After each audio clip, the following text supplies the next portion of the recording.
दोस्तों नमस्कार। सबसे पहले तो आप सभी का बहुत बहुत धन्यवाद देना चाहता हूं क्योंकि आप लोगों को हमारी नई कहानी सुपर वुमन मानवी बड़ी पसंद आई।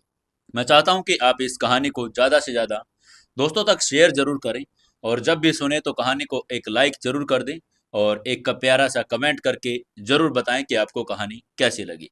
कल कमेंट बहुत कम लोगों ने किया था तो आज सभी के सभी कमेंट जरूर करेंगे। चलिए आज हम सुनेंगे एपिसोड नंबर 2, सुपर वुमन मानवी। चलिए शुरू करते हैं कहानी।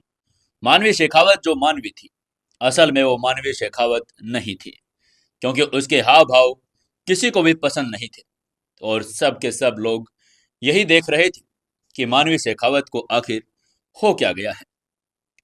आमतौर पर अब तक किसी थिएटर या सिटी सेंटर लाइब्रेरी में हैंडसम लड़कों की तलाश में वो निकल जाती थी क्योंकि वहां आमतौर पर यंग नोबल जेंटलमैन घूमने आते थे। लेकिन आज वो बलदेव शेखावत के स्टडी रूम में आ गई थी। आमतौर पर जब बलदेव फ्री होता था तो वो भी अपने बच्चों के साथ अपने स्टडी रूम में बातें करता था और उनके साथ नॉलेज भी शेयर करता था। हालांकि मानवी भी हालांकि मानवी कल घोड़े से नीचे गिर गई थी और डॉक्टर ने उससे कहा था कि वो ठीक तो हो जाएगी, लेकिन मिस की उग्र पर्सनैलिटी के कारण वो उस स्टडी रूम में कभी जाती नहीं थी, जिससे वो बहुत नफरत भी करती थी। चमकदार खिड़कियों वाले एक बड़े से स्टडी रूम में दीवारों से सटे कुछ विशाल किताबों की अलमारियां थी। सभी विधाओं की वर्गीकृत पुस्तकें करीने से रखी हुई थी। एक सुंदर गोरी लड़की खिड़की के किनारे झुककर एक मोटी सी किताब द हिस्ट्री ऑफ दिल्ली पढ़ रही थी। इतिहास के पन्ने पलटते हुए लड़की की अभिव्यक्ति जटिल होती जा रही थी। वो देश के इतिहास वाले खंड एम्पारकल्ड तक पहुंच चुकी थी और दिल्ली राज्य की स्थापना का सबसे बड़ा श्रेय शेखावत वंश को ही जाता था। एक ऐसा परिवार जिसका राज चिन्ह गुलाब था। तभी उस लड़की ने अपना सिर उठाकर मेज के ऊपर लटके हुए गुलाब के मुकुट को ध्यान से देखा। ऐसा लगता था कि शेखावत परिवार सिर्फ अमीर ही नहीं था बल्कि बहुत ज्यादा प्रतिष्ठित भी था। तभी उसको बाहर से हल्के कदमों की आहट सुनाई दी, लेकिन दरवाजे पर वो अचानक रुक गई। मानवी ने तुरंत आवाज पर ध्यान दिया और दरवाजे की तरफ देखा। तभी दरवाजे से धीमी और ठंडी ठंडी आवाज आई, मिस, मास्टर बलदेव वापस आ रहे हैं। मानवी ने किताब बंद करते हुए उत्साहहीनता से जवाब देते हुए कहा, ठीक है। अपनी कंबाइंड मेमोरी से वो पहले से ही जानती थी कि दरवाजे के बाहर से बोलने वाला व्यक्ति उनका बॉडीगार्ड रोहित था। मानवी तभी उठी और जैसे ही वो किताब वापस शेल्फ पर रखने वाली थी, उसे दरवाजे के बाहर से कदमों की आहट फिर से सुनाई दे गई। फिर उसे रोहित के अभिवादन की आवाज सुनाई दी। तभी किसी ने स्टडी रूम का दरवाजा खोल दिया और एक सिंपल लग्जरियस कपड़े पहने हुए एक बूढ़ा आदमी अंदर आ गया था। वो 50 साल से ज्यादा का लग रहा था, लेकिन वो बहुत ज्यादा एनर्जेटिक था। उसकी भौहें और मानवी की भौहें बिल्कुल एक जैसी थी, जिससे मानवी को पता चल गया कि वो उसका दादा है।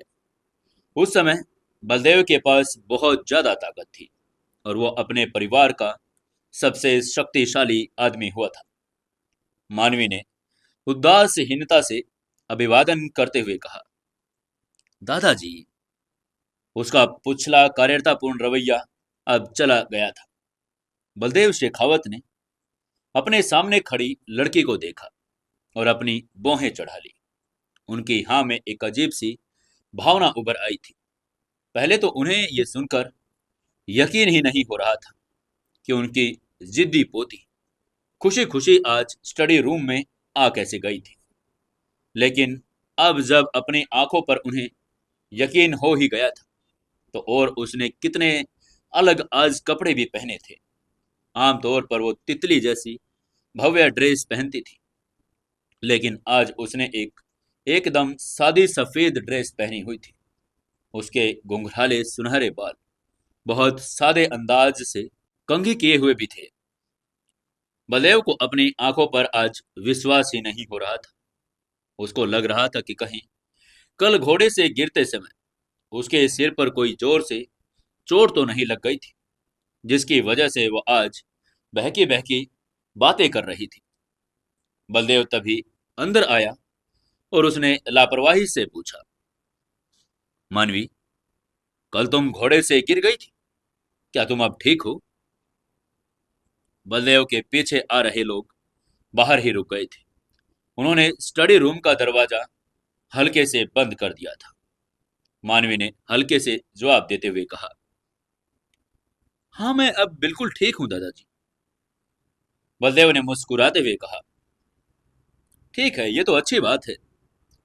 तभी उसकी नजर मानवी के हाथ में पकड़ी हुई किताब पर पड़ गई। मानवी के हाथ में किताब देखकर बलदेव थोड़ा हैरान हो गया था। यह किताब द हिस्ट्री ऑफ दिल्ली थी और वह अपनी इस पोते को अच्छी तरह जानता था कि वह मनमोजी, उच्छृंखल और लड़कों के पीछे भागने वाली, जिसे पढ़ाई और सीखने से सबसे ज्यादा नफरत थी, असल में सबसे नीरस और बोरनी दिल्ली का इतिहास ही वह आज कैसे पढ़ रही थी। बलदेव ने अपने स्टडी डेस्क की ओर चलते हुए अनायास ही पूछ लिया, मानवी, तो फिर अब दिल्ली का इतिहास पढ़ने के बाद तुम क्या सोचती हो? मानवी ने मुस्कुराते हुए शांति से जवाब देते हुए कहा, गुलाबों के झंडे को हमेशा के लिए लहराते रहने दो। उसका जवाब सुनकर बलदेव की आंखें फटी की फटी रह गई। वो अपने सामने खड़ी लड़की को देखकर हैरान रह गया था। उसे अपने कानों पर यकीन ही नहीं हो रहा था कि उसने अभी अभी क्या सुन लिया था, कि गुलाबों का झंडा सदा लहराता रहे और शेखावत परिवार का अस्तित्व हमेशा बना रहे। बलदेव ने गहरी आवाज में आदेश देते हुए अपनी आंखें सिकोड़ते हुए कहा, मानवी, ये बात फिर से कहो। मानवी की आंखों में एक अगोचर मुस्कान की झलक उभर आई। उसने मुस्कुराते हुए फिर से कहा, गुलाबों का झंडा हमेशा लहराता रहे। उसके सामने खड़ा बुजुर्ग वो व्यक्ति इस परिवार का हार्ट और सेंटर था और उसका हेड भी। पिछले कई अनुभवों से वो अच्छी तरह जानता था कि अपरिचित परिवेश में दूसरों पर ध्यान देना और श्रेष्ठ लोगों का भरपूर फायदा उठाना कितना जरूरी है। अगर उसे इस अनजान दुनिया में जीवित रहना था और शक्तिशाली बनना था, तो उसके सामने खड़े इस व्यक्ति से ग्रेस प्राप्त करना उसका पहला कदम होगा। अगर किसी और ने बलदेव से यह कहा होता, तो वो बिना सोचे समझे इसे नजरअंदाज कर देता, क्योंकि यह सिर्फ चापलूसी का जरिया था। लेकिन अब जब लड़की ने यह कहा था, तो इसका मतलब बिल्कुल अलग था। उनके बाकी दो पोते पोतियों ने कभी ऐसा कुछ कहा नहीं था, लेकिन अब उसकी वही पोती ऐसा कह रही थी, जिसे वो सबसे नालायक मानता था। बलदेव पूरी तरह से यह सुनकर स्तब्ध रह गया था। मानवी भी स्तब्ध बलदेव को घूर रही थी। उसने धीरे से कहा, दादाजी, मैं बहुत समय से बेवजह गलत काम कर रही हूँ। अब से मैं अपनी पढ़ाई को गंभीरता से लूंगी और शेखावत परिवार का नाम रोशन करूंगी। उसकी हरी आंखों में अब गंभीरता आ गई थी। बलदेव हैरान होकर उसी को देखता रहा। वो काफी देर तक कुछ बोल नहीं पाया। मानवी भी चुपचाप रही, चुपचाप अपने दादाजी को वो देखती रही। आखिरकार बलदेव को होश आया और वो राहत की सांस लेते हुए एकदम से हंसा। उसने मानवी का कंधा थपथपाया और उसकी तारीफ करते हुए कहा, वाह, क्या बात है! यह हुई ना मेरी पोती वाली बात। यह है शिखावत परिवार की असली बच्ची। मानवी ने मुस्कुराते हुए कहा, मैं वादा करती हूँ दादाजी, मैं आपको कभी निराश नहीं करूंगी। उसकी मुस्कान आत्मविश्वास से भर गई थी। उस दिन पूरी जागीर गूंज उठी।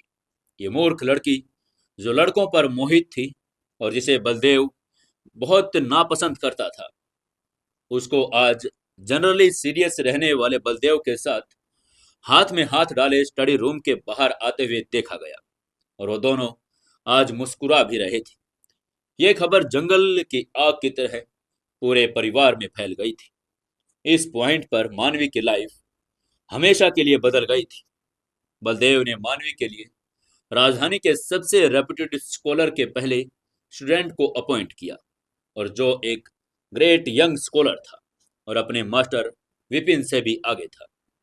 एक सुंदर यंग जेंटलमैन जिसके चमकदार गोल्डन बाल और कोमल जैसी नीली आंखें थी। बलदेव विपिन को खुद स्टडी रूम में ले गया और मानवी से विपिन का इंट्रो करवाते हुए बोला, मानवी, अब से ये तुम्हारे मास्टर होंगे। ये तुम्हें हर सुबह लिटरेचर, ज्योग्राफी वगैरह पढ़ाएंगे।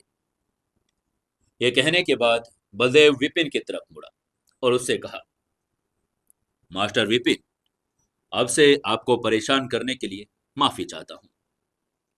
विपिन ने गर्मजोशी से मुस्कुराते हुए कहा, इतना सीरियस होने की जरूरत नहीं है सर, ये तो कुछ भी नहीं है। इसके बाद उसने मानवी की तरफ सिर हिलाते हुए कहा, हेलो मिस मानवी। मानवी ने मुस्कुराते हुए कहा, मास्टर प्लीज मुझे पढ़ाइए ना। बलदेव ने हंसते हुए कहा, अगर आपको किसी भी चीज की जरूरत हो तो स्टीवर्ड को बुलाने में संकोच मत कीजिएगा। ठीक है, अब मैं चलता हूं, मुझे कुछ काम करना है। विपिन ने गर्मजोशी से बहुत ही कोमलता और शालीनता से मुस्कुराते हुए कहा, जैसा आपको अच्छा लगे। मानवी ने भी झुककर बलदेव को जाते हुए प्रणाम किया। विशाल स्टडी रूम में सिर्फ वो दो ही बचे थे। विपिन ने बेचैनी से अपने सामने खड़ी लड़की को देखा। एक सादी सफेद पोशाक जिसके किनारे पर बस एक साधारण सा फीता था। उसके सुंदर सुनहरे बाल किसी सजावटी सामान के एक साधारण से जोड़े में बांधे हुए थे, लेकिन उसकी हरी पुतलियों के भीतर एक गहरी ठंडी निगाह थी जो रात के आसमान जितनी ठंडी थी। यह सुंदर सी लड़की दिल्ली के हैंडसम लड़कों का पीछा करने के लिए बेवकूफ मानी जाती थी। तभी मानवी ने उदासीन मुस्कान के साथ कहा, प्लीज बैठ जाइए ना मास्टर। मानवी की उदासीन मुस्कान को देखकर विपिन थोड़ा हैरान हो गया। ये लड़की वैसी नहीं थी जैसा उसने उसके बारे में बातें सुनी थी। अफवाहें थी कि वो लड़कों के प्रति बहुत आकर्षित थी। इसीलिए विपिन बहुत तैयारी के साथ सोच समझ कर आया था।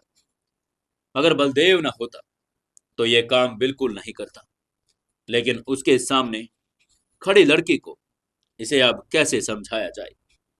हालांकि वो मुस्कुरा तो रही थी, लेकिन वो बिल्कुल बनावटी लग रही थी और एक सफेद सा ठंडा सा एहसास दे रही थी।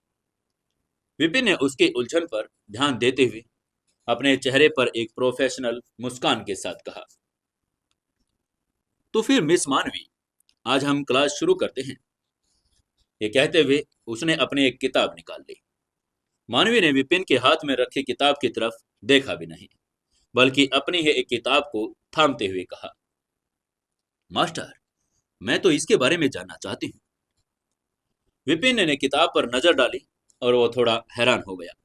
वो किताब वही थी, द हिस्ट्री ऑफ दिल्ली। सुबह बिना किसी इमेजिनरी परेशानी के शांति से बीत गई थी, लेकिन मानवी ने एडलर्स सवालों को सुनकर विपिन भी हैरान रह गया था। वो एक लड़की मानो स्पंज की तरह एक जानकारी को सोच रही हो और उसके सवाल बहुत सटीक थे। कुछ तो इतने जटिल भी थे कि उनके भी जवाब उसके मास्टर को पता नहीं होंगे। सुबह से वो पढ़ाई कर रहे थे, इसलिए दोपहर में उन्होंने आराम करने का फैसला किया। विपिन भी थक गया था। उलझन और आश्चर्य में वो डूबा हुआ महल से बाहर निकल गया था। उसके जाने के बाद रोहित, जो दरवाजे पर बाहर पूरी निष्ठा के साथ खड़ा था, सब कुछ सुन रहा था। वो विपिन से कुछ ज्यादा उलझन में था। लड़कों की दीवानी मिस अपने हैंडसम मास्टर को परेशान नहीं कर रही थी, बल्कि वो ऐसे गंभीर सवाल पूछ रही थी जिनमें से तो कुछ बहुत सेंसिटिव टॉपिक से जुड़े हुए थे। उसको समझ नहीं आ रहा था कि आखिरकार मिस मानवी को हो क्या गया था। वही मानवी दोपहर में ग्रीन हाउस में आराम से बैठी अपनी नौकरानियों द्वारा लाई गई ब्लैक टी पीते हुए एक किताब पढ़ रही थी। उसके बगल में कुछ और मोटी किताबें भी रखी हुई थी। दूर खड़े नौकर भी आज आपस में गॉसिप कर रहे थे। अपनी अब तक चुप रहने वाली मिस पर वो शक करने लगे थे। वो सोच रहे थे कि क्या वो ये सब बलदेव को खुश करने के लिए कर रही थी।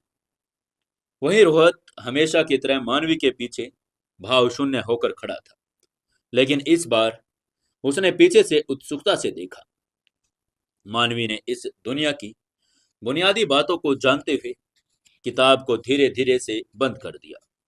जादू, मार्शल आर्ट, ये कंसेप्ट उसकी धुंधली यादों में थे, लेकिन किताब पढ़ने के बाद आखिरकार वो उन्हें समझ गई थी। रोहित उसका पर्सनल फेस पोकर वाला बॉडीगार्ड, जो हमेशा उसके साथ था, मार्शल आर्ट का इस्तेमाल करता था। मोहिनी, जिसने उससे नफरत की और कल उसे चोट पहुंचाने की कोशिश की, जादू का इस्तेमाल करती थी, बिजली का जादू, और उसका कंट्रोल बहुत अच्छा था। मोहिनी ने उसे कोई शारीरिक घाव दिए बिना ही तेज दर्द का एहसास करवा दिया था। मानवी के शरीर की नेचुरल आग थी, जिसका परीक्षण बहुत पहले ही कर लिया गया था। उसने पहले कभी इस बात पर ध्यान नहीं दिया था और न ही इसकी स्टडी करने का कोशिश की थी। उसकी स्पिरिचुअल पावर के परिणाम भी बहुत नॉर्मल थे। चाइल्ड ट्रेजेडी मोहिनी के साथ सारा गौरव और ध्यान उसी पर ही था। मानवी ने मन ही मन में कहा, नहीं नहीं, ये कहना ज्यादा सही होगा कि पिछली मानवी को हैंडसम लड़कों के अलावा किसी और चीज में कोई इंटरेस्ट नहीं था। ये तो मैं ऐसे इंसान के बारे में शरीर में अब क्यों आ गई हूं। उसके चेहरे पर अचानक एक कड़वी मुस्कान सी आ गई थी। इसी समय एक दासी अंदर आई। उसने झुककर प्रणाम किया और कहा, मिस, हाइनेस सेकंड प्रिंस आपसे मिलने आए हैं। वो भव्य हॉल में आपका इंतजार कर रहे हैं। उसकी बात सुनते ही मानवी ने भौहें थोड़ी सी ऊपर चढ़ा ली और सोचा, हाइनेस सेकंड प्रिंस। ठीक है, पहले वाली मानवी उसका पीछा करते हुए घोड़े से गिर गई थी, जिससे मैं मानवी के शरीर में एंटर कर पाई हूं। अब क्या किया जाए?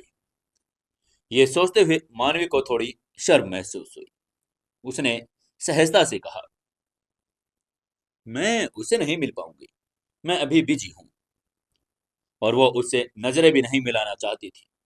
उसने अपने हाथ में पकड़ा हुआ चाय का कप नीचे रख दिया और एक और किताब उठाते हुए पढ़ने लगी। नौकरानी बस ये देखती ही रह गई थी। वो वहीं पर खड़ी रही। वो इतने शौक में चली गई थी कि वहां से हिल भी नहीं पा रही थी। वहीं उसके बगल में खड़ा रोहित भी अवाक रह गया था। उसने हैरान होते हुए मन ही मन में सोचा, क्या ये सेकंड प्रिंस का दिल जीतने का कोई प्लान बना रही है? ये नाकामयाब मिस कब से इतनी चालाक हो गई? ये कब से ऐसे प्लानिंग करने लग गई है? नौकरानी भी वहीं खड़ी रही। वो समझ नहीं पा रही थी कि अब क्या करे। वो महाराज को कैसे बताए कि आज मिस को क्या हुआ है। आमतौर पर जब वो सुनती कि महाराज वहां है तो हवा की तरह वो भाग जाती, लेकिन आज वो अजीब तरह से उसने खुद ही कहा कि वो उनसे नहीं मिलेगी। तभी मानवी ने अपनी किताब पर पढ़ रही छाया को देखकर अधीरता से कहा, तुम सामने से लाइट को ब्लॉक कर रहे हो।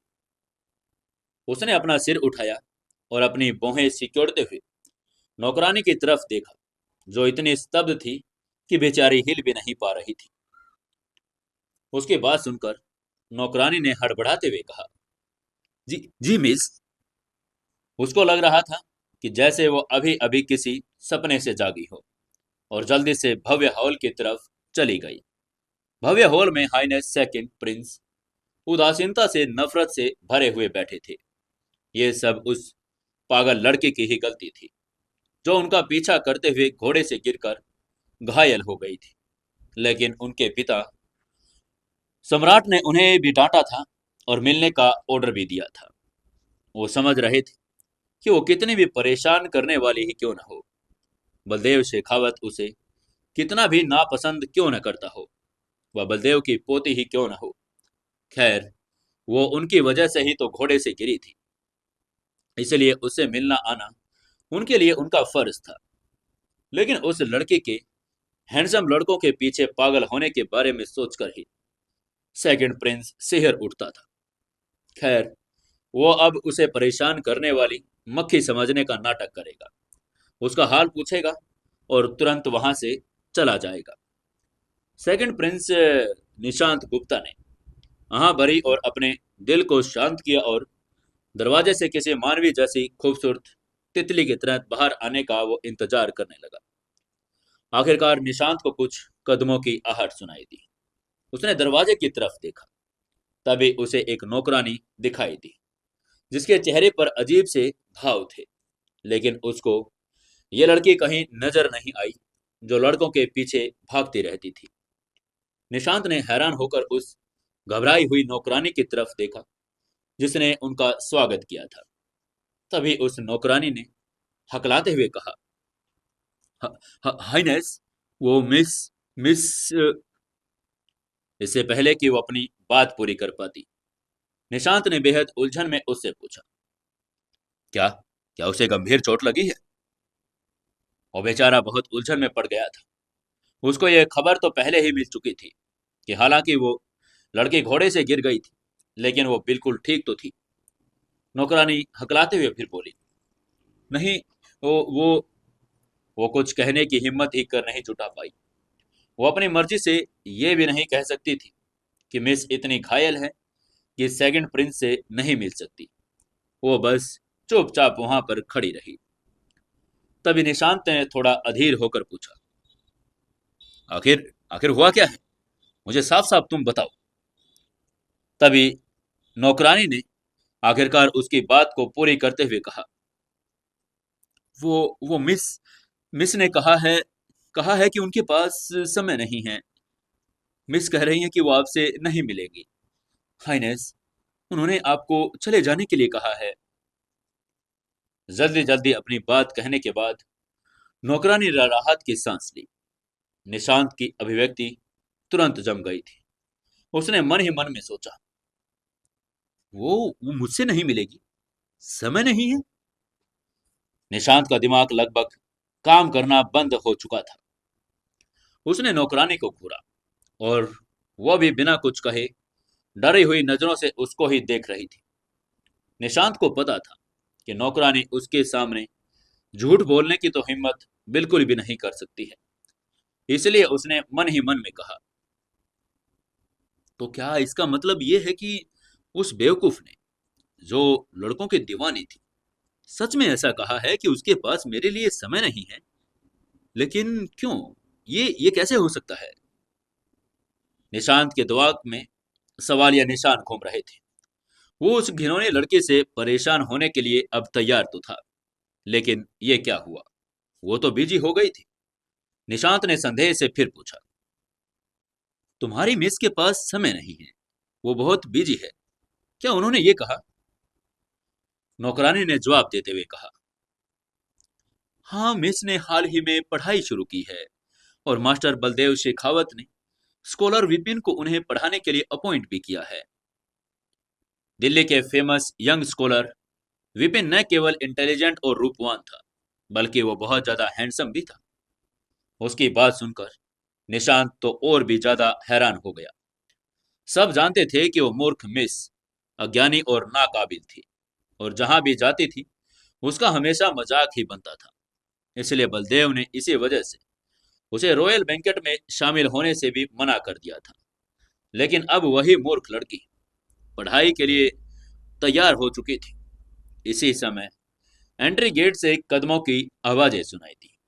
जो व्यक्ति अंदर आया वो कोई साधारण व्यक्ति नहीं था, बल्कि वो बलदेव शेखावत थे। बलदेव को देखते ही निशांत विनम्रता से खड़ा हो गया। उसने सिर झुकाते हुए कहा, महाराज, आपका स्वागत है। पावरफुल बलदेव के सामने खुद सम्राट को भी झुकना पड़ता था। निशांत जैसे सेकंड प्रिंस तो उसके सामने झुकना बनता ही था। निशांत ने थोड़ा असहज होते हुए कहा, महाराज, मैं यहाँ मिस मानवी से मिलने के लिए आया था, लेकिन लगता है मिस मानवी कहीं बिजी है। बलदेव ने थोड़ा हैरान होकर पूछा, ओह, क्या वो बिजी है? ये कहते हुए वो निशांत के बगल में खड़ी नौकरानी की तरफ मुड़े और उससे पूछा, क्या हो रहा है? मानवी क्या कर रही है? नौकरानी ने शांत स्वर में कहा, यंग मिस इस समय ग्रीन हाउस में पढ़ाई कर रही है।